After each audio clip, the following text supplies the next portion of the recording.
বাংলাদেশে আমাদের সাধারণ জনতা এই দেশে ইসলামকে বিজয়ী দেশে দেখতে চায়।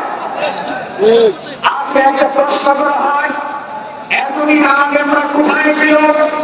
আমি পরিষ্কার করে বলতে চাই, বাংলাদেশের এই মাটিতে আলেম ওলামা এবং তাওহীদি জনতা বড় হুজুর রহমাতুল্লাহি আলাইহির অধীনে রক্ত দিয়েছে, শাইখুল ইসলাম আহমদ শফির অধীনে রক্ত দিয়েছে, সুনাইন বাবুল মুনির অধীনে রক্ত দিয়েছে, হাদিস হুজুরের অধীনে রক্ত দিয়েছে, মুফতি আমিনীর অধীনে রক্ত দিয়েছে, শাইখুল আমিনীর অধীনে রক্ত দিয়েছে, আল্লামা মুবারকুল্লাহর অধীনে রক্ত দিয়েছে, সাজিদুর রহমান সাহেবের অধীনে রক্ত দিয়েছে।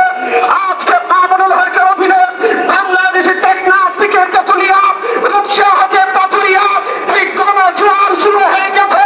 আল্লাহর কসম করে বলতে চাই, এই গণজোয়ারের সামনে সমস্ত বেঈমানদের তত্ত্বতাজ ভেঙে খান হয়ে যাবে ইনশাআল্লাহ।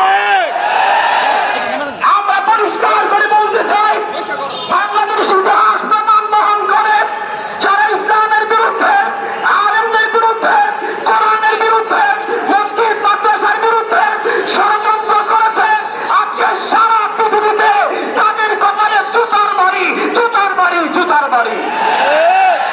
আমরা পরিষ্কার করে বলতে চাই, ইদানি আমাদের এই দেশে আকাশে একটা ঘনাঘটা দেখা যাচ্ছে, শুনতে পাচ্ছি কাদিয়ানীদের পক্ষে দালালি করার একটা চক্র শুরু হয়ে গেছে।